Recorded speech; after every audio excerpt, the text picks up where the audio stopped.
Camisa do Internacional azul, céu azul, azul no olho da Patrícia. Gosto mais do olho vermelho daquela bandida. Oi, senta na piroca, fode com a minha vida. Onde ninguém dá pinote, descalço no asfalto. Saudações Cruz Maltinas a todos vocês, meus amigos. Sejam bem-vindos aqui no nosso canal Vascaíno desde sempre. Nesse final de noite de domingo, né, fatídico domingo aí, nosso Vasco entrou em campo às 4 da tarde, lá no Mané Garrincha, em Brasília, no Distrito Federal, pela 7ª rodada do Campeonato Brasileiro e não deu bacalhau. Já são 1, 2, 3, 4, 5, 6, isso mesmo, como no Vasco são vários gringos, né, 1, 2, 3, 4, 5, 6, 1, 2, 3, 4, 5, 6, e aí por diante, em vários idiomas, já são 6 jogos que o Vasco não sabe o que é vencer, meus amigos, isso mesmo, são 6 jogos que o Vasco não sabe o que é vencer. O Vasco aí empatando, perdendo, entre trampos e barrancos, nem para completar uma loucura daquelas, né? Porque nós temos o jogo da Sul-Americana agora no meio de semana na Venezuela e parece que o Vasco vai enfrentar, né, o Borussia Dortmund, né, o Barcelona, né, o PSG, né, porque poupou aí as estrelas da companhia. Então a gente vai falar bastante do jogo do Vasco. Vamos aí mais uma vez, né, dar aquela cornetada no senhor Felipe Maestro, situação aí da partida, de treinador, entre outras situações. Então, já sabe, né? Achou que eu ia falar agora? Agora vai. Perto do seu cinto, tá começando mais um Madruga Vasco, no meu, no seu, no nosso canal Vascaíno desde sempre.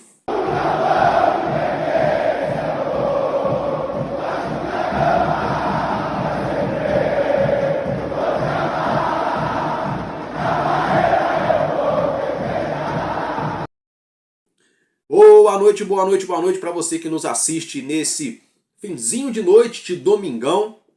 Acabou a mamata, né? Acabou a mamata. Esse negócio de sexta-feira vai na casa da titia. No sábado vai na casa do amigo, só comidinha gostosa. No domingo vai na casa da mamãe, na casa da vovó, né? Acabou, final de semana acabou, feriado acabou, né? Segunda-feira começa tudo de novo, a correria para todos nós aí. Então, ótima semana na presença de Deus, respeitando sempre a sua crença, a sua religião, que Jesus Cristo nos abençoe. Uma semana abençoada para vocês que vão trabalhar, vocês que vão estudar, que vocês vão para os seus respectivos destinos e voltem em segurança para os seus lares e que o nosso Vasco se reencontre com a vitória, né? Não estou falando da vitória, a mulher, a moça, a menina, não. Estou falando do triunfo, dos 3 pontinhos ali. Estou falando de vencer efetivamente dentro de campo. Que a gente tem jogo da Sul-Americana nessa semana, né, meus amigos? Então, ótima semana para todos vocês. Tá? Eu quero mandar um abraço para todos os amigos aqui do nosso canal, meu amigo Gilcimar Ferreira, o Lelo do Rodo. Tem uma galera aí, eu não anotei hoje, tá? Então, meus amigos, amanhã ou depois eu venho mais uma vez aqui mandar aquele casaco especial para você que deixa o seu comentário aqui no nosso canal. Alguns amigos ficaram chateados. Pô, se demora muito para falar do Vasco, não sei o que. É porque eu faço um trabalho aqui todo santo dia, né? E aí eu fico prometendo pra rapaziada que eu vou mandar um salve pra galera. Aí no dia que eu vou mandar um salve, não tem como fazer rapidinho, então tem que dar aquela atenção. Mas hoje vamos direto e reto ao que nos interessa, que é falar, é claro, desse jogo, da 7ª rodada do Campeonato Brasileiro. Porque o Vasco simplesmente viajou para Brasília nesse sábado e levou Felipe Coutinho, Verratti, Ryan, Adson, toda né, as estrelas da companhia, né? Claro, guardados ali os que estão lesionados, enfim. E aí todo mundo imaginava que o Vasco, né, pô, vai com força máxima, né? Como é que o Vasco vai se portar em campo diante do Palmeiras? Tem um grande time, um bom treinador, jogo campo neutro, né? Toda aquela coisa. Quando chega no domingo, no caso hoje, né, eu tô gravando esse domingo ainda para você que me assiste, às vésperas do jogo, e aí vem ali as prévias, né? 1 hora, 2 horas da tarde. Oh, não, porque Felipe Coutinho não vai pro jogo. E Pablo Verratti também não. Eu falei, meu Deus, o que tá acontecendo, meu? Né? Como diz a rapaziada de São Paulo, eu não tô entendendo. Cê é louco, tio, cê é louco, mano. Né? A rapaziada de São Paulo ia falar assim, né? O Carioca deve ter falado assim, e olha lá, qual é? Ih, compadre, Felipe tá maluco, moro? É, meus irmãos, o Gaúcho ia falar, baguri, agora complicou para o Vasco, né? Daí, né, não vão botar os craques para jogar, né? Sabe como é? O nordestino falou, oxente, menina, agora lascou, foi de vez, né? Porque eu pensava que o Vasco tinha aí, né, alguma chancezinha com o Coutinho, nosso Little Couto e com o nosso Pirata da Colina, mas aí Felipe Maestro deu uma de Carilli, né? Felipe Maestro carilizou, né? Brincadeiras à parte, falando dos sotaques do nosso país, o torcedor do Vasco espalhado de norte a sul do país hoje pensou isso, falou, agora desandou tudo, olha a maluquice. Álvaro, mas tem o jogo da Sul-Americana no meio de semana, o Verratti está jogando 9 jogos direto, 10 jogos direto, o Vasco precisa muito do triunfo, precisa muito vencer, tá bom, mas eu vou falar de novo, né? Esse jogo da Sul-Americana, até onde eu sei, é contra o poderosíssimo Academia Puerto Cabello. Né? Eu pensei que esse jogo aí no meio de semana, de repentemente, era contra o Betis da Espanha, de repente contra um Sevilha, de repente contra um Liverpool, campeão da Premier League, né? Contra um Real Madrid. Eu pensei, né? Enfim, ninguém entendeu nada. E não ficaram nem sequer no banco Felipe Coutinho e Pablo Verratti. Nem no banco eles ficaram de fora mesmo ali, né? Tiveram aí um sábado e um domingo aí, para um sábado com fortes emoções, né? Teve a luta de boxe ao vivo, né? O MMA do Vasco aí, né? É claro, brincadeiras à parte aqui do segurança Betinho, né? Ó, desferiu vários golpes ali contra um torcedor do Vasco. Então os jogadores já tiveram um momento emocionante no sábado. Aí chegou no domingo, o Verratti e o Felipe Coutinho, né? O pé na areia, água de coco, tranquilinhos ali, não entraram em campo. Aí o Vasco jogou com a seguinte escalação: Léo Jardim, Paulo Henrique, João Vitor, Lucas Freitas e Lucas Piton, Hugo Moura, Matheus Carvalho, Tietê, Nuno Moreira, Lloyd Augusto e Ryan. Eu confesso a vocês, quando foi divulgada essa prévia, eu falei, bom, um meio-campo contra um Palmeiras que dá trabalho, vamos ter um meio-campo bem povoado, com marcação, coisa e tal. Eu falei, o grande lance é o ataque. Será que o Lloyd e o Ryan vão se entender? Vão performar? O Nuno a gente já sabe que joga, tá performando desde quando chegou, diga-se de passagem. Aí, meus amigos, olha, me surpreendeu o primeiro tempo. O primeiro tempo me surpreendeu porque a gente viu um Palmeiras com muita qualidade, trocando passes, com facilidade para driblar, para avançar, para romper linha, aquela coisa. O time tem muita qualidade de fato. A gente vê um Palmeiras fazendo o que já é de habitual nesse e nos outros campeonatos ao qual o Verdão disputa. Jogando ali, dominando o jogo, com posse de bola, aquela coisa toda. Mas o Vasco surpreendeu muito, muito positivamente na primeira etapa. O Lloyd Augusto, parece que agora o artista chegou no Vasco, né? Parece que agora o nosso português / angolano, né? Parece que agora ele está começando a se habituar, está pegando um entrosamento, está ficando mais leve, mais confiante. O Lloyd, gente, quando começou o jogo, primeira, segunda vez que ele pegou na bola, já deu um tapinha virando pro lado. Eu falei, nossa, olha a marra, jogador, que isso? Assim, não ganhou jogo, não fez gol nem nada, mas notoriamente já é outro Lloyd Augusto, tendo em vista as péssimas partidas que ele vinha fazendo aí nas últimas semanas, né? Já são 2 jogos que ele vem numa crescente, vem evoluindo. E o Ryan também entrou com bastante transpiração, pouca inspiração, mas aquela correria danada do Ryan e coisa e tal. O Vasco ali teve momentos que levou perigo ao gol do Palmeiras na primeira etapa. Inclusive, o nosso zagueiro João Vitor quase ia fazendo um belo gol, né? O goleiro Everton saiu, pegou borboleta, se chocou com o próprio zagueiro do Palmeiras, a bola sobrou pro João Vitor viu o gol, clareou, né? Deu aquele tapinha de futebol, ó. A bola ia morrer dentro do gol, né? Só que não, meus amigos, tem um rapaz chamado Giai. O rapaz deu um voleio, uma bicicleta invertida, né? Como assim bicicleta invertida? Porque a bicicleta normal é quando você dá aquela bicicleta para fazer o gol. Ele deu a bicicleta para tirar o gol. Ia ser o gol do Vasco, o João Vitor ia marcando o seu gol. abriria o marcador naquele momento no jogo, mas o Giai fez uma partidaça, não só por esse lance, no contexto geral fez uma partidaça e salvou ali o Palmeiras do Vasco abrir o placar. Depois o próprio João Vitor teve outra chance também que passou muito perto, né? A gente teve aí o Léo Jardim fazendo defesa na primeira etapa, na segunda etapa, um Palmeiras muito perigoso, de fato, mas não é que eu gostei, porque o Vasco perdeu, não tem como gostar de um jogo desse, mas dá pra gente pegar umas nuances, algumas coisas que já começou a chamar a atenção. Por exemplo, esse meio-campo com 3 homens de marcação e com aquele tino, com aquele faro para pisar na área adversária, já nos mostrou que é muito mais competitivo do que aquele meio-campo com o senhor Felipe Coutinho, né? Felipe Coutinho com a bola no pé não tá jogando grandes coisas, não tá resolvendo. E sem a bola no pé não corre, não marca. É -1, vamos ser sinceros. Sem a bola o Coutinho não marca.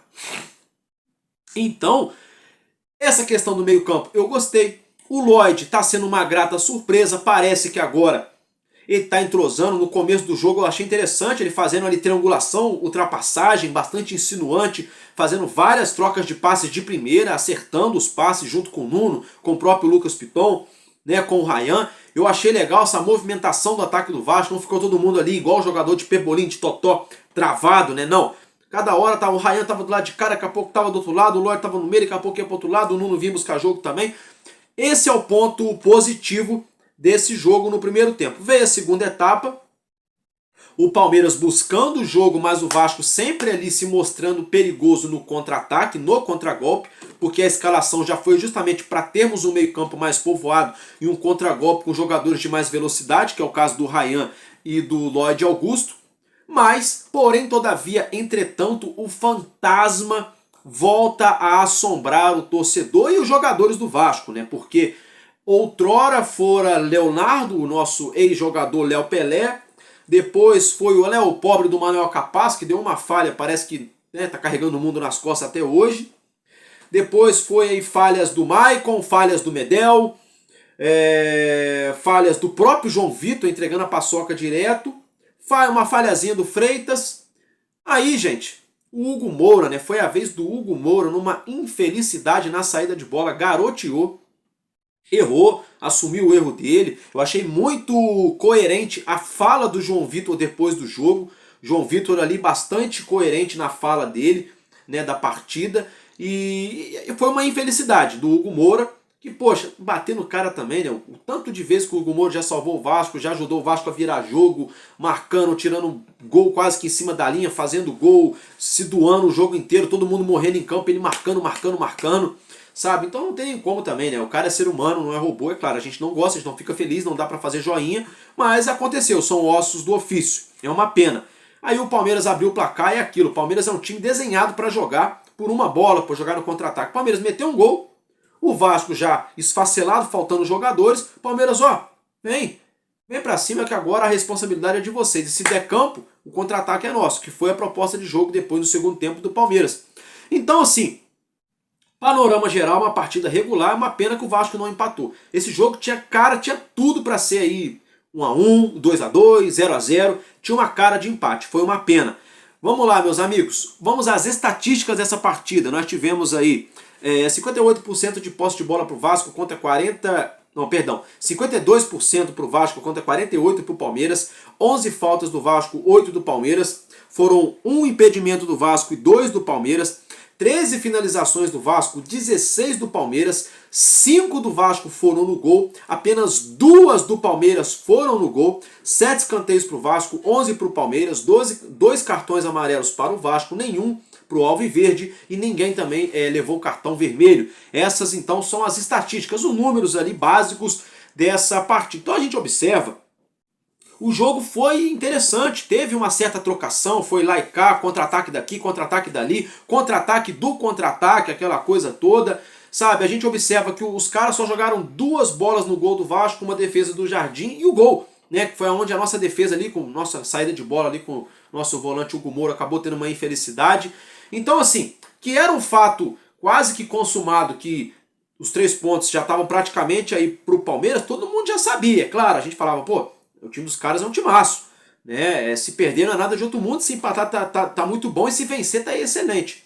Uma pena que o empate não veio, muito menos a vitória. Foi uma derrota com honra, totalmente diferente daquela derrota no Allianz Parque, né? Que o Carille colocou 8 reservas, o Vasco... Não, perdão, no Allianz Parque não, na Neoquímica Arena.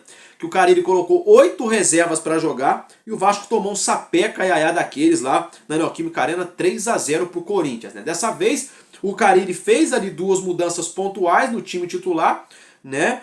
Na situação do Lloyd, que entrou no lugar do Verratti, e o Tietê, ou o Matheus Carvalho, né? Um deles que ganhou a vaga aí do Felipe Coutinho e do Jair.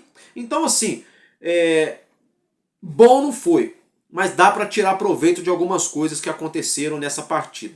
Cartão amarelo pro Vasco foi do Paulo Henrique e do Luiz Gustavo, menino da base, tá?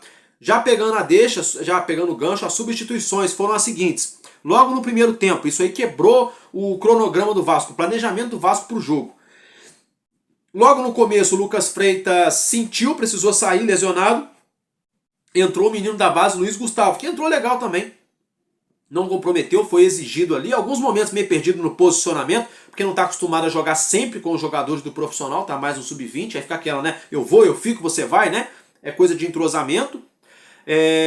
Aí tivemos também, no caso, o Luiz Gustavo entrou no lugar do Freitas, né?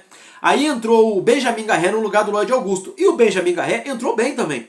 Com outra característica, arrastando um pouco mais a bola, carimbando mais o passe, qualidade no passe, buscando o jogo, tabela. O Noel Lloyd já era aquele negócio mais de toca-me-voe, né? Dar o tapa na frente, aquele estilo mais leve. Mas eu achei também que o Garré já deu uma evoluída, tá? Aí tivemos aí mais 3 substituições na segunda etapa. Tivemos aí a saída do Tietê para o Adson entrar, o Nuno Moreira deixou o campo para o Paulinho entrar e o Alex Teixeira entrou no lugar do Matheus Carvalho. Tá bom? O Matheus Carvalho não jogou mal, também não jogou bem. O Alex Teixeira, daqui a pouco a gente vai falar dele. Mais um jogo de estilo Alex Teixeira, onde ele não aparece no jogo. O Adson eu gostei, mais uma vez eu gostei da partida do Adson, né? Entrando, rompendo linha, driblando, buscando as jogadas. A gente vê que falta entrosamento, né? Falta um ensaio de jogadas do Vasco, né? E o Paulinho, muito abaixo, o Paulo errando muito, com pouca criatividade, coisa e tal. Tá? Então, assim, essas foram as substituições do Vasco. Então, de fato, tivemos um jogo legal para o espectador, um jogo legal. O Vasco aí sem Coutinho e sem Verratti, se portou bem em campo. Gente, teve uma bola aos 44, quase virando para 45 do primeiro tempo. O Lucas Piton colocou essa bola perfeita na marca do pênalti, aquela bola no alto assim, ó, pro Verratti. O Ryan subiu, não achou nada. O zagueiro do Palmeiras subiu, não achou nada. Se o Verratti tá em campo ali, ó, o Verratti entrava com bola e tudo para dentro do gol, furava até a rede, né? Mas enfim, negócio de si, né, não rola. Só sei de uma coisa, né? O Vasco tá ressuscitando aí, né? Porque o Cruzeiro não ganhava de ninguém. Ganhou do Vasco, começou aí, voltou a ganhar, né? O Cruzeiro voltou a ganhar. E aí, para completar, né? O Vitor Roque não tinha feito gol ainda, né? Contratação mais cara da história do Palmeiras, né? O gol do jogo foi do Vitor Roque, né? Meus amigos, não é mole não, não é mole não. Agora é o seguinte, o Felipe Maestro, ele na entrevista pós-jogo, ele falou que o Alex Teixeira tá sem ritmo, tá se adaptando. Ainda tá pegando o ritmo ainda nessa temporada. A pergunta que eu faço para vocês, torcedores, o Felipe tá vivendo em qual mundo? Porque o Alex Teixeira tá sem ritmo de jogo desde 2022, rapaziada. Quando ele chegou no Vasco, já não tinha ritmo. 23 também não tinha ritmo. 24, o Vasco mandou ele embora. 25, o Pedrinho foi e trouxe ele de volta, senão o Little Couto não chegava. E agora ele entra... porque ele tá sem ritmo. Mas tá de brincadeira, porra. O cara tem 3 anos que tá no Vasco, tá sem ritmo até hoje. Tá sem ritmo. Treina a semana inteira no CT. Tá entrando nos vários jogos agora aí, dos últimos jogos. E tá sem ritmo. Meu Deus do céu. Eu imagino quando o Guilherme Estrela voltar, quando o David voltar. Eles vão demorar 7 anos pra voltarem a jogar bola, né? Porque eles ficaram aí meses sem poder jogar lesionados, né? Imagino quando o David voltar, vai ficar 7 anos até achar o ritmo de jogo, porque usando a lógica do Felipe Maestro, o Alex Teixeira ainda está encontrando seu ritmo. É uma piada. Esse Felipe Maestro é um brincalhão, é um fanfarrão, viu? É brincalhão esse Felipe Maestro. Ah, Álvaro, mas ele botou o Vasco aí pra competir no primeiro tempo. E ninguém. Ô, gente, numa boa. Isso que o Maestro fez, até o Carille faria. Até o Carille faria. A diferença é que todo mundo ia chamar o Carille de burro o primeiro tempo inteiro. Todo mundo sem paciência. O Felipe todo mundo esperou. Essa é a grande realidade. Tá? Essa maluquice de tirar os dois principais jogadores para poder enfrentar o poderoso Puerto Cabello. Então, assim, é muita incoerência, tá? Esse departamento de futebol do Vasco é muita incoerência. Leva os dois caras para Brasília. Claro, o Vasco de Brasília já viaja para a Venezuela, mas mesmo assim, não colocou nem um pouquinho o Verratti e o Coutinho. O Vasco precisando do resultado, pô. Tivemos umas 10 bolas na área no segundo tempo, a bola passando direto porque não tinha quem cabeceasse. Era nítido, os caras que iam não tinham tempo de bola ou não tinham estatura. Falavam assim, caraca, ali era pro Verratti. Então assim, o Vasco mais uma vez perdeu para ele mesmo. Mérito do Palmeiras, fez a parte dele, é um grande time, muito bem treinado, grandes jogadores, toda aquela coisa. A arbitragem não interferiu em nada, o jogo foi jogado de fato. Mas assim, um jogo na conta do Vasco. O Vasco perdendo para si mesmo. Porque o Vasco, nesse tipo de jogo aí, além do Vasco ter que jogar muita bola, fazer de tudo certo dentro de campo para ganhar dos adversários de alto nível, o Vasco não pode perder para si mesmo. E é o que vem acontecendo contra o Ceará. O Vasco perdeu para si mesmo. Contra o Melgar, o Vasco empatou, mas perdeu para si mesmo. Contra agora o Palmeiras, perdeu para si mesmo. Então o problema são essas falhas. Não estou criticando o Hugo Moura, não estou dizendo que ele tem que sair do Vasco, nada disso. O que acontece? Eu estou querendo dizer o seguinte, precisa ser visto isso. Porque cada jogo é um jogador que entrega. Aí fica difícil. Aí no dia é o João Vitor, aí no outro dia é o Piton, aí no outro dia é o Hugo Moura, aí no outro dia é o Freitas, aí no outro dia é o Oliveira, aí no outro dia é o Jardim, aí no outro dia... Então quer dizer, o Vasco precisa achar uma constância, né? Tem que achar uma constância. Tá, meus amigos? Então é o seguinte, depois disso tudo, o Vasco aí é o 13º colocado na tabela de classificação, só que temos um problema, porque Galo, Mineiro e Juventude se enfrentam, tá? E eles ou sai vitória ou sai empate, vai rolar pontuação, né? Então assim, o Vasco deve perder mais uma posição. A situação do Vasco não é legal. Não é legal. Sinal de alerta agora muito mais do que ligado. O Vasco vai para a Venezuela com a obrigação de ganhar, porque se não fizer 2-0 lá, no mínimo, é falta de vergonha na cara desses caras aí. No mínimo, menos de 2-0 eu nem comemoro contra o Puerto Cabello, com todo respeito ao Puerto Cabello. E depois o Vasco vai em Salvador pegar o Vitória da Bahia. Não é mole não, meus amigos. Agora, sinal de alerta ligado, o Vasco precisa voltar a vencer e voltar urgentemente a reencontrar o caminho aí das vitórias. Tá, meus amigos, agora é o seguinte. Eu vou falar com vocês nessa segunda-feira sobre os jogos da rodada e a tabela. Temos mais 2 jogos nessa segunda-feira e a gente faz aquele panorama completo, geral. Estou ficando por aqui. Muito obrigado pela sua audiência. Um abraço para todos vocês. Um casaco no coração de cada um e tamo junto. Porque enquanto houver um coração infantil, nosso Vasco da Gama será imortal. Vasco desde sempre. Valeu e valeu, Vasco!